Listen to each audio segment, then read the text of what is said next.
Hello everyone, कैसे हो आप सब। आई होप कि आप सब बहुत अच्छे होंगे। और अगर आप अच्छे नहीं हो तो मैं दुआ करता हूं कि आप लोग बहुत जल्दी अच्छे हो जाएं। तो चलिए आज हम शुरू करने वाले हैं चैप्टर 13 का पार्ट 1। चैप्टर 13 का पार्ट 1 है जिसमें आपको सिखाया जाएगा map the process to acquire a paying customers. एक प्रोसेस होता है, एक मैप होता है कंप्लीटली, जिसमें आप प्रोस्पेक्टिव कस्टमर से उसको एक पेइंग कस्टमर्स में कन्वर्ट करते हो। किससे? एक प्रोस्पेक्टिव कस्टमर को एक पेइंग कस्टमर में कन्वर्ट करते हो। तो ये जो मैप होगा, जो रोड मैप होगा, जो कंप्लीट प्रोसेस होगा, ये किस तरीके से मैप होगा, किस तरीके से डिज़ाइन किया जाएगा, इसमें कौन कौन से पॉइंट्स का आपको ध्यान में रखना है, किस किस पॉइंट्स को आपको नोट डाउन करना है, वो सारी चीज़ें आप इस चैप्टर 13 में सीखोगे। और ये चैप्टर 13 का पार्ट 1 है। तो चलिए हम शुरू करते हैं लेट ना करते हुए। सबसे पहले आपको थोड़ा सा मैं एक बेसिक इंट्रोडक्शन दे देता हूं कि इस चैप्टर में आप क्या क्या सीखोगे। इस चैप्टर में आप सीखोगे प्रोसेस, कि वो कौन सा प्रोसेस होता है जिससे एक प्रोस्पेक्टिव कस्टमर को पेइंग कस्टमर में कन्वर्ट किया जाता है। दूसरा आप सीखोगे कस्टमर सेल साइकिल्स। क्या सीखोगे? कस्टमर सेल साइकिल, कि भाई मेरे जो कस्टमर्स है उनकी सेल साइकिल कितनी है। वो एक महीने बाद मेरे पास आएंगे, या ये 1 वीक में आएंगे, या पर वीक में 2 बारी आएंगे, या मंथली आएंगे। तो उनका जो सेल साइकिल्स होगा वो क्या होगा। और जो तीसरा पॉइंट होता है वो आता है बजटरी, यानी कि बजट। उसके बाद रेगुलेटरी, और उसके बाद कंप्लाइंस। कंप्लाइंस भी बहुत क्रिटिकल सब्जेक्ट है। अगर मैं बात करूं तो बहुत से स्टार्टअप्स या बहुत से जो बिजनेसेस होते हैं वो इस चीज़ पे ज़्यादा ध्यान नहीं देते कि प्रोडक्ट कंप्लाइंस है या नहीं। जैसे मैं एक एग्जांपल देता हूँ आपको। जैसे विद एग्जांपल, आप बच्चों के लिए कोई फूडिंग आइटम बना रहे हो, कोई बच्चों का खाने के लिए बना रहे हो। जैसे बच्चों का एक होता है ना, मिल्क पाउडर होता है। मिल्क पाउडर बच्चों का जो 2 महीने, मतलब 1 महीने से लेके और 6 मंथ तक तो माँ का दूध ही सजेस्ट करते हैं डॉक्टर, कि भाई 1 मंथ से लेके एटलीस्ट कम से कम 6 मंथ बच्चा माँ का दूध पिए। लेकिन कई बारी सिचुएशन ऐसी हो जाती है कि बच्चा माँ का दूध नहीं पी पाता, तो कोई दिक्कत हो जाती है। तो एटलीस्ट उसके लिए मिल्क पाउडर बनाती है, जो बड़ी बड़ी कंपनीज बनाती है ना। तो वो जो होते हैं, वो जो प्रोडक्ट होते हैं, वो बहुत ज़्यादा क्रिटिकल होते हैं। बहुत मतलब अगर मैं बात करूं तो वो ऐसे किसी भी कंपनी का उठा के कोई भी अपने बच्चे को नहीं देगा। ठीक है। तो क्या आपका प्रोडक्ट वो कंप्लाइंस अप्रूव है, उसमें वो सारी चीज़ें कवर होती है जो गवर्नमेंट गाइडलाइंस के अकॉर्डिंग होती है। तो इसका भी आपको इस पर बहुत ध्यान से समझाया जाएगा कि एक्चुअल में ये चीज़ें होती कैसे हैं। ठीक है। इन 3 पॉइंट्स पे ही ये पूरा का पूरा चैप्टर आधारित रहेगा। और इन 3 पॉइंट्स से के अलावा भी कुछ और अदर पॉइंट्स है जो आपको बहुत अच्छे से समझाए जाएंगे। तो चलिए देर ना करते हुए शुरू करते हैं आज के अपने इस पार्ट 1 को। तो अब हम चलते हैं पहले पॉइंट पे। ठीक है। पहले पॉइंट पे, पहले पार्ट्स पे चलते हैं। और यहाँ पे आप देखो, यहाँ पे लिखा हुआ है process benefits from prospective customer to paying customers. यानी कि जो आप मैप करने वाले हो, जो आप प्रोसेस मैप करने वाले हो, उसके जो बेनिफिट्स होंगे वो क्या बेनिफिट्स होगा, वो यहाँ पे लिखा हुआ है कि from prospective customer to paying customer में आप कन्वर्ट कैसे करोगे उनको। यहाँ पे मैं एक एग्जांपल के साथ आपकी शुरुआत करना चाहता हूँ। जैसे विद एग्जांपल, आपने कोई स्टार्टअप शुरू किया और आपने एटलीस्ट एक टायर का शोरूम खोला। किस चीज़ का? जैसे टायर होते हैं ना, जैसे MRF की एजेंसी लेके बंदे टायर का शोरूम खोल लेते हैं, या अपोलो की एजेंसी ले लेते हैं, या किसी TVS की वो ले लेते हैं, या हीरो के टायर्स की एजेंसी ले लेते हैं। इस तरीके से सपोज मान लो आपने इस तरह का कोई काम स्टार्ट किया। अब यहाँ पे ध्यान रखने लायक जो बातें होती है वो ये होती है कि जो भी बंदा आपने रखा हुआ है, एटलीस्ट जो भी बंदा आप रखोगे वहाँ पे काम करने के लिए, या आप काम करोगे, तो आपको उस प्रोडक्ट की कुछ ऐसी नॉलेजेस होनी चाहिए जिससे आप कस्टमर को आराम से समझा पाओ, उसको हर वो बेनिफिट्स, हर वो फंक्शन, हर वो फीचर्स बता पाओ जिससे कस्टमर सेटिस्फाई हो जाए। जैसे विद एग्जांपल टायर्स में भी बहुत सारे इश्यूज आते हैं। जैसे मान लो टायर से किनारे से वायर निकल जाते हैं, तो वो क्यों निकलते हैं, उसका मेन रीज़न क्या होता है? क्या कोई मोल्डिंग डिफेक्ट होता है, या उसमें जो रॉ मटेरियल यूज़ हुआ है वो लो क्वालिटी का यूज़ हुआ है, या टायर का फूल जाना, मान लो उसमें हवा भरी तो बबल्स बन जाते हैं। आपने देखा होगा जो लोकल टायर्स होते हैं उसमें बबल्स बन जाते हैं, तो उन बबल्स का आने का रीज़न क्या होता है? या फिर उसकी लाइफ साइकिल कितनी होगी, जैसे 1 साल, 1.5 साल, 2 साल, वो चीज़ भी आपको पता होनी चाहिए। और उससे होने वाले बेनिफिट्स भी आपको एटलीस्ट पता होने चाहिए। ये बहुत सारी क्रिटिकल चीज़ें होती है जो इस इंडस्ट्री का जो बंदा होगा वो ही जान पाएगा। जिस बंदे ने किसी टायर मैन्युफैक्चरिंग कंपनी में काम किया होगा वो ही प्रॉपर आपको ये बता पाएगा कि इस टायर को किस प्रोसेस से बनाया जाता है और कस्टमर्स की कौन कौन सी नीड्स को इसमें फुलफिल किया जाता है।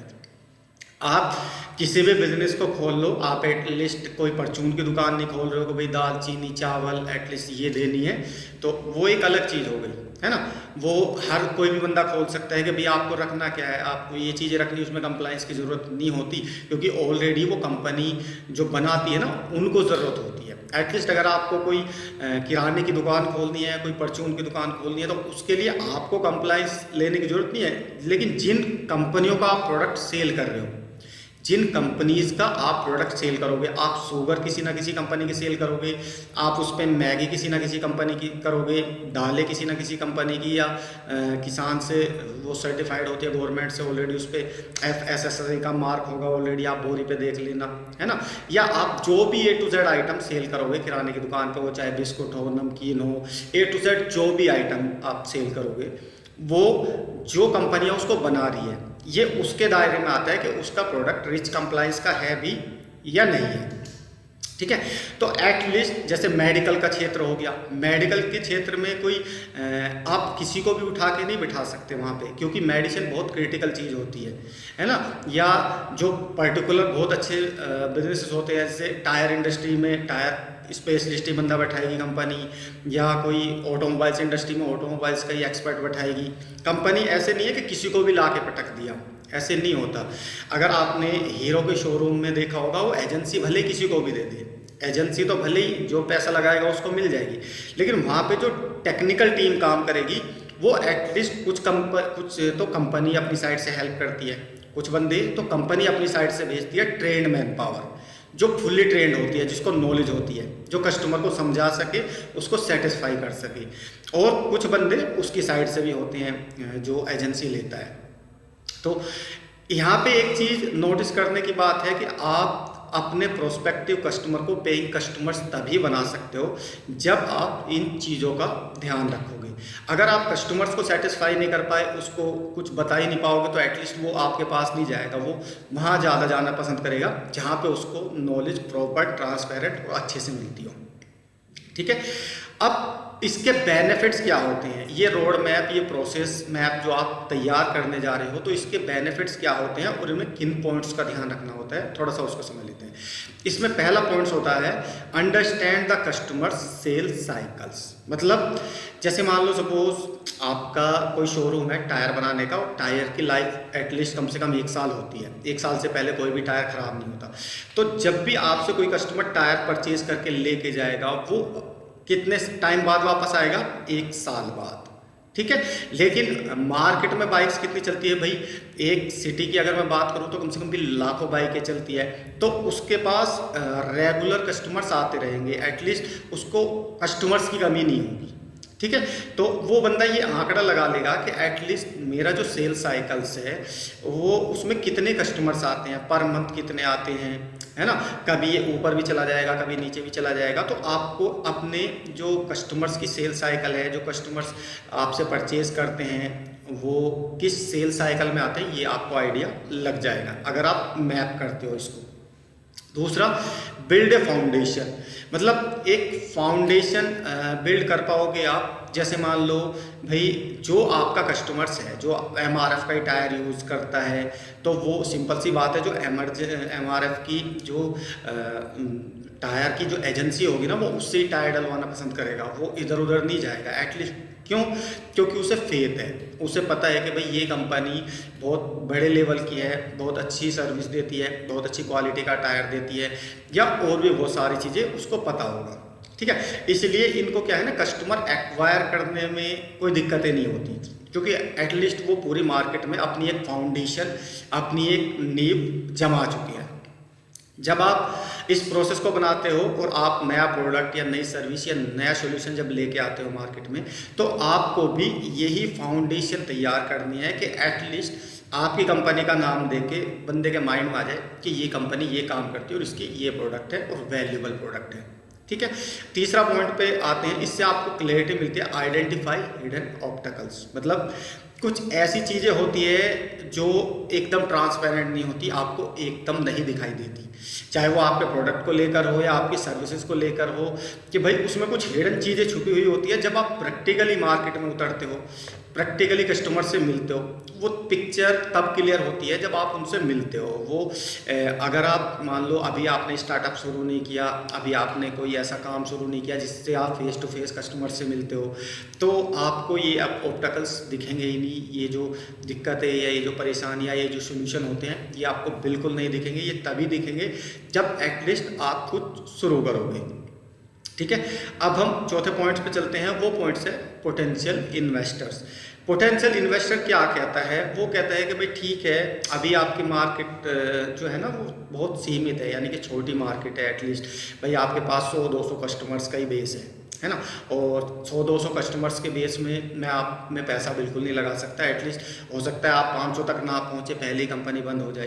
तो ये जो प्रोसेस होता है जिसको आप मैप करते हो, इस प्रोसेस को आप स्टेप बाय स्टेप जब उनको बताते हो, तो वो भी कहीं ना कहीं सोचने पे मजबूर हो जाता है कि एटलीस्ट इनकी प्लानिंग तो बहुत अच्छी है, इनका जो प्रोस्पेक्टिव कस्टमर्स होगा जिसको ये टारगेट करेंगे, उसको पेइंग कस्टमर्स में कन्वर्ट करने के लिए भी इसके पास एक प्रॉपर सिस्टमैटिक मैप है, और इन पॉइंट्सों पे ये अपने प्रोस्पेक्टिव कस्टमर को पेइंग कस्टमर्स में कन्वर्ट कर देते हैं। ठीक है, तो वो इन्वेस्टर भी कहीं ना कहीं ये सोच लेगा, ये समझ लेगा, ये मान सकता है, अगर आपके जो भी आपने प्रोसेस मैप सिस्टम बनाया है इस चीज़ को लेकर, तो वो ये समझ पाएगा कि एटलीस्ट इनकी जो प्लानिंग है वो ऐसी वैसी प्लानिंग नहीं है, अच्छी प्लानिंग के साथ ये मार्केट में काम कर रहे हैं। ठीक है, भले ही आपका बिजनेस एटलीस्ट 1 साल पुराना हो या 2 साल पुराना हो, आप ज़्यादा दिन से मार्केट में ना हो, बट आपका जो पूरा का पूरा प्रोसेस मैप होगा प्रोस्पेक्टिव कस्टमर से उसको पेइंग कस्टमर में कन्वर्ट करने का, वो बहुत सॉलिड होगा, तो एटलीस्ट वो बंदा समझ पाएगा कि भाई आप में दम है। अब हम चलते हैं कि मैपिंग द प्रोसेस। इस प्रोसेस को मैपिंग कैसे करेंगे? इस प्रोसेस को मैप करने के लिए होते हैं 6 इंपॉर्टेंट पॉइंट होते हैं, 6 इंपॉर्टेंट पॉइंट होते हैं। किसी भी जो प्रोस्पेक्टिव कस्टमर से पेइंग कस्टमर्स में कन्वर्ट करने के लिए जो है ना 6 क्रिटिकल पॉइंट्स होते हैं, जिनको आपको ध्यान में रखते हुए ये पूरा का पूरा मैप तैयार करना है। अब वो 6 पॉइंट्स कौन कौन से होते हैं, थोड़ा सा उन पर भी ध्यान दे लेते हैं। पहला होता है, how will customer determine whether they have a need और अपॉर्चुनिटी। मान लो आपने नया नया काम खोला, टायर बनाने की कंपनी है आपकी, ऑलरेडी आपने एजेंसी ली है, और वो कोई बहुत बड़ा ब्रांड नहीं है, एटलीस्ट वो MRF नहीं है, वो अपोलो नहीं है, वो TVS नहीं है ना, वो कोई बहुत बड़ा ब्रांड नहीं है। एटलीस्ट छोटी सी कंपनी, छोटे सा आपने स्टार्टअप किया है या किसी दूसरे बंदे ने स्टार्टअप किया है, उसने टायर बनाने वाली कंपनी का काम स्टार्ट किया, और आपने उसके साथ कनेक्ट होके, उसके साथ जुड़ के ये बिजनेस करने का फैसला लिया है। तो अब आपको करना क्या है, आपको ये जानना है कि भाई कस्टमर्स की जो नीड है वो उसको कैसे पता लगेगा कि भाई ये मेरी नीड है, ये टायर एक्चुअली हमने उस तरीके से बनाया है कि भाई आपको इसकी नीड है। जैसे विद एग्जांपल, आज से पहले आपने देखा होगा कि जो टायर आते थे ना वो ट्यूब के आते थे, उसमें ट्यूब डलती थी लेकिन एक नया इनोवेशन हुआ, वो इनोवेशन क्या था, ट्यूबलेस टायर का। ठीक है, ट्यूबलेस टायर ने क्या किया, लोगों का टाइम सेव कर दिया। जैसे मान लो सपोज पिंचर होता था तो पहले वो पूरा टायर खोलना पड़ता था, फिर उसमें ट्यूब में पिंचर लगाना पड़ता था, फिर उसको बंद करना होता, उसमें बहुत ज़्यादा टाइम वेस्ट हो जाता था। ट्यूबलेस टायर में क्या हुआ कि पिंचर है, एटलीस्ट आपकी बाइक रुकेगी नहीं, वो आप बैठ के उस पर जा सकते हो, क्योंकि उसका टायर का जो शोल होता है या जो मेटल्स होता है वो बहुत मोटी परत का होता है, और वो इतनी आसानी से दबता भी नहीं है। ठीक है।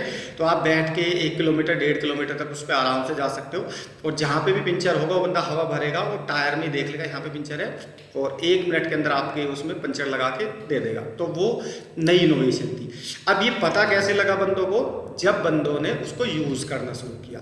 ऐसे ही आपके साथ भी होगा कि जब कस्टमर्स को ये पता लग जाएगा कि भाई ये मेरी नीड है और ये अपॉर्चुनिटी है। नीड क्या थी? कि भाई कम टाइम में मेरा पंचर लग जाए, ये कस्टमर्स की नीड बन गई। और अपॉर्चुनिटी क्या है कि एटलीस्ट मेरा टाइम सेव हो जाएगा और मुझे ज़्यादा दिक्कतों का सामना नहीं करना पड़ेगा। ये अपॉर्चुनिटी थी, उसके पास ऑलरेडी आ चुकी है मार्केट में। तब जाके वो ऑलरेडी, अगर मैं बात करूं तो मैक्सिमम जो मार्केट जा रहा है वो 50% ट्यूबलेस से हट के उस पे जा चुका है। ट्यूबलेस जो होते हैं ना टायर, उन पे जा चुका है, ट्यूब वाले से हट के। तो इसी तरीके से जब तक आपके कस्टमर्स को ये पता ही नहीं लगेगा कि मेरी नीड क्या फुलफिल हो रही है इससे, ठीक है, और अब मेरे लिए अपॉर्चुनिटी क्या है, मेरे लिए बेहतर क्या है, मेरे लिए अच्छा क्या है, ठीक है, तब तक कोई भी कस्टमर्स आपका प्रोस्पेक्टिव भी बनना पसंद नहीं करेगा। कस्टमर तो बहुत दूर की बात है, ठीक। तो प्रोस्पेक्टिव बनाओगे, पहले उसको ये चीज़ें बताओगे कि भाई देखो ये फ़ायदा है, ये तुम्हें फ़ायदा मिलेगा, और उसके बाद उसको अपॉर्चुनिटी दिखाओगे, है ना। प्राइस में सस्ता है या और जो चीज़ें आप बताना चाहो वो बता सकते हो उसमें। वो आपके बिजनेस के ऊपर होता है, भाई आपने क्या बिजनेस स्टार्ट किया है, क्या बेनिफिट्स आप दे रहे हो, क्या नीड फुलफिल कर रहे हो, है ना, क्या क्या अपॉर्चुनिटी उनको दे रहे हो। तो वो आपसे बेहतर कोई नहीं जानता, ठीक है। तो यहाँ जब बंदों को समझ में आ जाएगा कि भाई ये मेरी नीड है और ये अपॉर्चुनिटी है, तो वो क्या करेगा, वो एटलीस्ट आपका प्रोस्पेक्टिव बन जाएगा, उसको नॉलेज में रहेगा। एटलीस्ट जब भी उसको आपके प्रोडक्ट की ज़रूरत पड़ेगी, वो आपके पास प्रोस्पेक्टिव से पेइंग कस्टमर में कन्वर्ट होने के चांसेस बढ़ जाएंगे आपके। अब हम नेक्स्ट पॉइंट पे चलते हैं। नेक्स्ट पॉइंट क्या आता है? How will they find out about your brand. मतलब आपने का नया ब्रांड है, आप, मैंने पहले भी बताया कि भाई ना आप MRF हो, ना आप अपोलो हो, ना आप TVS टायर हो, आप एक नया ब्रांड हो। तो आपके ब्रांड के बारे में वो बंदा कहाँ से जानेगा? उसको पता कैसे लगेगा कि आपका ये ब्रांड है, आपकी ये कंपनी है?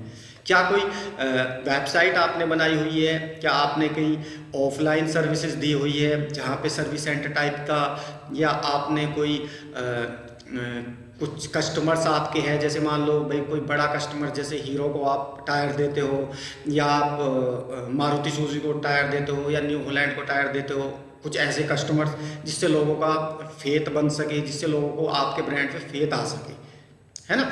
क्यों लिखते हैं लोग बात कि भाई, आपने देखा होगा बहुत सारी कंपनीज लिखती है ऑलरेडी बड़े बड़े में कि दिस इज़ आवर कस्टमर्स, हमारे कस्टमर्स, और हमारे कस्टमर्स में फिर वो बड़े बड़ी कंपनीज का नाम लिख देते हैं। तो आपको समझ में आता है कि यार ये कंपनी इन बंदों को भी मटेरियल देती है। इतनी बड़ी बड़ी कंपनियों भी इनकी कस्टमर्स है, इतनी बड़ी बड़ी कंपनीज भी इनकी कस्टमर्स है। इसका मतलब ये छोटा मोटा ब्रांड नहीं है, ये बहुत मजबूत ब्रांड है।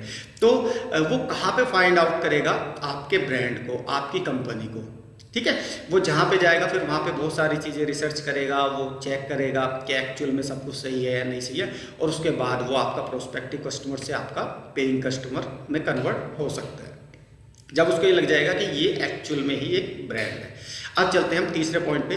तीसरा पॉइंट है how will customers analysis your product. मतलब अगर चलो उसको पता लग गया कि भाई आप ये नीड फुलफिल कर रहे हो, ये अपॉर्चुनिटीज़ देते हो, ये product and services and solutions देते हो, और आपका ये ब्रांड है, यानी कि आपकी कंपनी का ये नाम है। अब मान लो उसको एनालिसिस करने हो आपके प्रोडक्ट और कंपटीशन के प्रोडक्ट, यानी कि कॉम्पिटिटर के प्रोडक्ट और आपके प्रोडक्ट में कुछ डिफरेंट देखना हो, कुछ एनालिसिस करना हो, कुछ उसको चेक करना हो, तो वो कहाँ पे चेक करेगा?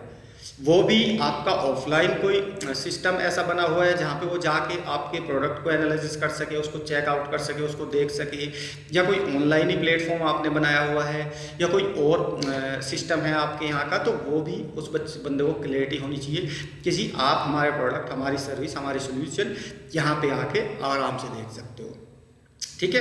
एटलीस्ट वो बंदा भी क्या है, वो भी आपका प्रोस्पेक्टिव है। वो भले ही मटेरियल लेने नहीं आ रहा, वो समझने आ रहा है, वो चीज़ों को देखने आ रहा है, उसको अभी इतनी ज़्यादा क्लियरिटी नहीं है आपके बारे में, एटलीस्ट वो आ रहा है आपके पास, समझ गए। तो वहाँ से भी वो प्रोस्पेक्टिव कस्टमर्स अगर उसके समझ में आता है तो वो आपका पेइंग कस्टमर्स बन सकता है। अब चलते हैं हम चौथे पॉइंट पे, how will customer receive your product. अब मान लो इन सारी चीज़ों के बारे में वो जान गया, तो अब अगर उसको प्रोडक्ट लेना हो तो वो कहाँ से प्रोडक्ट लेगा। इसमें भी सेम सिस्टम आता है, ऑफलाइन, ऑनलाइन, या आपके उस पर आपके जो ट्रेनिंग सेंटर मतलब जो सर्विस सेंटर है वहाँ पे जाके वो लेगा कहाँ से।